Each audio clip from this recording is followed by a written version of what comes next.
नमस्कार दोस्तों, मेरा नाम है अनुपम मिश्रा और आप सभी लोगों का द टाइम फ्रेम में एक बार फिर से बहुत बहुत स्वागत है। दोस्तों, इस समय मेरे सामने ओपन है निफ्टी का डेली चार्ट और इस डेली चार्ट को देखें दोस्तों तो मार्केट ने कहीं ना कहीं एक डोजी कैंडल जैसा फॉर्मेशन हमें क्रिएट करते हुए दिया है। ठीक है। अच्छा, ये डोजी फॉर्मेशन दोस्तों कई बार देखा गया है कि ये तभी आता है जब मार्केट में, है ना, जब मार्केट में एक बहुत अच्छा मूवमेंट आ जाता है। ये देखिए, अगर हम पिछले सेशन की बात करें तो मार्केट में हमें कोई बहुत अच्छा मूवमेंट देखने को मिला था और जिसकी वजह से हमें यहाँ पे एक ट्रेंड लाइन का ब्रेकआउट भी देखने को मिला है। अभी तो आप अगर इस चीज़ को डेली चार्ट पे देख रहे हैं तो आपको काफ़ी शार्प नज़र आएगी और दोनों ही तरफ से ये शार्प है। मतलब ये अगर हम ऊपर से नीचे की तरफ क्रिएट करें या नीचे से ऊपर की तरफ क्रिएट करें दोस्तों, तो ये दोनों ही सिचुएशंस में क्या है ना, बहुत ज़्यादा शार्प है। चलिए इसको देखते हैं कि आगे हमें किस तरीके से क्या देखना है, किस तरीके से प्रिपेयर करना है। मैं थोड़ा सा आपका ध्यान इस तरफ ले जाना चाहूँगा दोस्तों कि अगर हम लोग सिर्फ इस हिस्से की बात करें तो इस हिस्से पे हमें नज़र आ रहा है कि मार्केट जितने शार्प तरीके से ऊपर गया है, कहीं ना कहीं ये जो इसके रेजिस्टेंस लेवल है ना, ये जो इसके रेजिस्टेंस लेवल है यानी 22,500 के आसपास, 22,500 के आसपास जो इसके रेजिस्टेंस लेवल हैं, वहाँ कहीं तक मार्केट के जाने के चांसेस हैं, क्योंकि वहाँ पे बहुत सारे ओआई क्रिएट हुए होंगे और बहुत सारा स्टॉप लॉस भी देखने को, मतलब यहाँ पे ना, यहाँ पे स्टॉप लॉस लगे होंगे, कई सारे स्टॉप लॉस लगे होंगे। लेकिन ये फिर क्या करेगा दोस्तों, ये कहीं ना कहीं जाके एक हाफ पैटर्न का रूप ले सकता है मार्केट। ठीक है, अगर इसे ऊपर की तरफ और आगे की तरफ जाना है तो ये कुछ इस प्रकार से अपने पिछले सपोर्ट लेवल तक आके और फिर यहाँ से एक वापस ऊपर की तरफ बाउंस क्रिएट कर सकता है। ये डेली चार्ट की बात कर रहे हैं हम लोग, ये काम भी होने में आराम से हफ्ते 10 दिन लग सकते हैं। ठीक है, चलिए फ्रेम को छोटा करते हैं और देखते हैं कि हमें इससे छोटे फ्रेम पे चीज़ें कैसे नज़र आ रही हैं। देखिए दोस्तों, आप लोग को याद होगा तो हम लोगों ने बात क्या की थी कि हमारे पास ये एक रेजिस्टेंस है, यानी ये जो स्विंग है ये एक रेजिस्टेंस का काम करेगा और ये वाला स्विंग किस तरीके से काम करेगा, एक सपोर्ट के तरीके से। ये हमारे लिए रेजिस्टेंस हो गया और ये हिस्सा हमारे लिए सपोर्ट हो गया। ठीक है दोस्तों, हम लोगों ने बात किया था कि मार्केट इस प्रकार से कोई रेंज यहाँ पे क्रिएट कर सकता है। ठीक है, लेकिन मार्केट ने ऐसा कुछ नहीं किया। मार्केट ने सिंपल चीज़ों को बड़ा सिंपल रखा। बस ये जो रेजिस्टेंस लेवल है यहाँ तक गया, यहाँ पे थोड़ा सा टाइम बिताया और ऊपर की तरफ इसे ब्रेक कर दिया। ठीक है, अब आप देख पा रहे होंगे दोस्तों कि ये वही लेवल है जो 22,500 की हम लोग बात कर रहे थे। ठीक है, ये 22,500 या ये 450 480 ये जो लेवल है, ये है क्या, यहाँ पे एक हमें गैप नज़र आ रहा है। ठीक है, इस गैप से क्या होगा, इस गैप की वजह से ये हिस्सा किस तरीके से काम करेगा, एक रेजिस्टेंस की तरीके से काम करेगा। तो यहां तक मार्केट के जाने के अच्छे खासे चांसेस अभी तो फिलहाल नजर आ रहे हैं। ठीक है, लेकिन साथ ही में हम क्या करेंगे ना दोस्तों, साथ में हम यहाँ पे एक ट्रेंड लाइन का फॉर्मेशन भी करेंगे। ठीक है, ये देखिए यहां से हम एक ट्रेंड लाइन का फॉर्मेशन किया और जो बिल्कुल एग्जैक्ट मैच करते हुए जा रहा है। कहने का मतलब ये है कि इस पॉइंट से और इस पॉइंट से मार्केट आज ओपन हुआ जैसा कि हम लोगों ने प्रेडिक्ट की। देखिए हम लोगों ने क्या बात की थी, हम लोग को ये था कि भाई मार्केट यहाँ से अगर एक नीचे की तरफ का मूव देता है, एक फ्लैट ओपनिंग के बाद नीचे का मूव देता है, तो कुछ इस तरीके से चलता हुआ नजर आ सकता है हमें। ठीक है, हमारा भी व्यू यही था। लेकिन मार्केट ने क्या किया, एक अच्छी खासी गैप अप ओपनिंग दी। कहाँ तक की, इस रेजिस्टेंस लेवल तक की।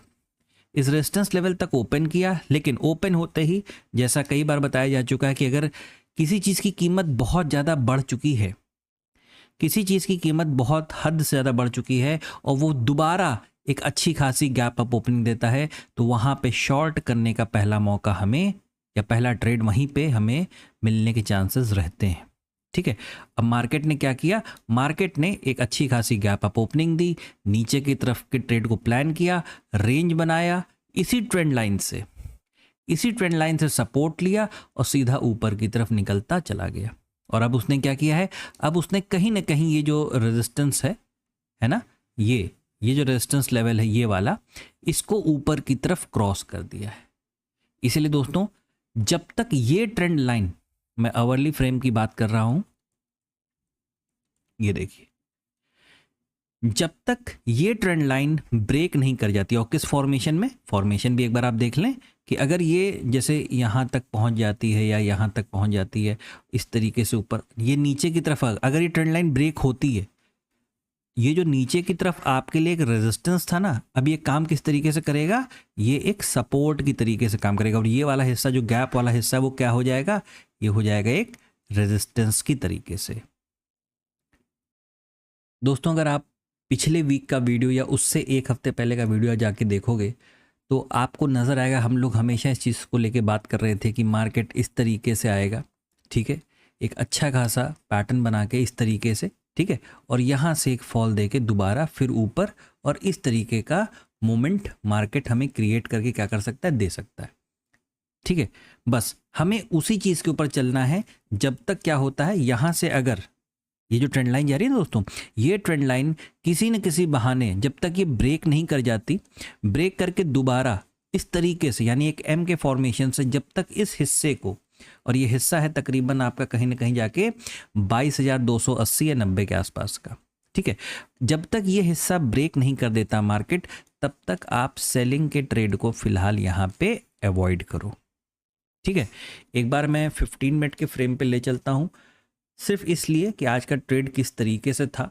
देखिए आज का ट्रेड बिल्कुल, क्योंकि काफ़ी बार लोग बोलते हैं कि ट्रेड भी समझा दिया करिए, तो ट्रेड इस तरीके से था कि हम यहाँ से यहाँ तक पिछले सेशन में ऊपर तक आ गए, ठीक है, ऊपर आने के बाद एक अच्छी खासी गैप अप ओपनिंग दी, मार्केट नीचे आया तकरीबन इसी किसी अपने सपोर्ट लेवल के पास, यहाँ तक आके दोबारा ऊपर गया, हल्का स्विंग लिया और इसको ब्रेक कर दिया, ठीक है। तो जब तक दोस्तों हम इस ट्रेंड लाइन के ऊपर काम कर रहे हैं, मार्केट हमारे लिए किस प्रकार का रहेगा, सिर्फ और सिर्फ बाय ऑन डिप्स का मार्केट रहेगा, ठीक है। आप एक डिप का वेट करिए, इंतजार करिए। हाँ, अगर ये ट्रेंड लाइन एनी हाउ, अगर ये ट्रेंड लाइन किसी भी तरीके से ब्रेक करती है तो सिर्फ सिंगल स्विंग पे शॉर्ट करने की कोशिश मत कीजिएगा, मार्केट को किसी प्रकार के फॉर्मेशन का रूप ले लेने दीजिएगा, उसके बाद ही आप यहाँ से सेलिंग को चालू करिएगा। चलिए दोस्तों चलते हैं बैंक निफ्टी की तरफ और देखते हैं वहाँ पे हमें कैसी सिचुएशन देखने को मिली है, हम लोगों ने क्या बातें की थी। देखिए बिल्कुल उसी तरीके से दोस्तों मार्केट ने आज बस इतना काम किया दोस्तों, बिल्कुल प्लानिंग बिल्कुल परफेक्ट थी अपनी। बस हुआ क्या कि मार्केट ने वो चीज़ फ्लैट ओपनिंग ना देके गैप अप ओपनिंग दे दी, और ये कल की ही ड्राइंग है। अगर आप जाके कल का वीडियो देखोगे तो बिल्कुल इसी तरीके से आप देख पा रहे हो, बिल्कुल रेजिस्टेंस लेवल पे ओपनिंग हुई है, ठीक है। वहाँ से मार्केट नीचे की तरफ गिरा, कहाँ तक गिरा, जो इसका पिछला सपोर्ट लेवल है वहाँ तक, यहाँ तक आया, रेंज बनाया, स्विंग बनाया, और इसको जैसे ही क्रॉस किया फिर एक ऊपर हल्का सा मूव हमें देखने को मिला, ठीक है। तो चलिए ये तो इतनी बात हो गई। अब क्या, अब फिर वही चीज़ है, यहाँ पे भी बिल्कुल वैसे ही। मैं अब इन कुछ लेवल्स को यहाँ से हटा देता हूँ ताकि क्लैरिटी बनी रहे।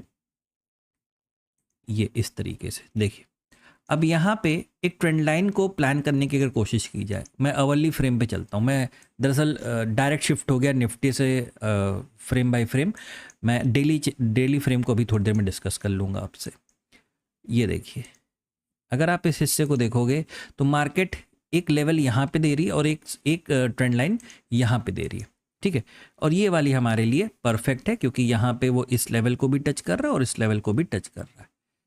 तो अब क्या, अब आप देख पा रहे होगे दोस्तों कि ये जो लेवल था, ये जो रेजिस्टेंस लेवल था, है ना, मार्केट इसे क्या करता है, एक ओपनिंग गैप अप ओपनिंग के साथ ही से ब्रेक कर देता है।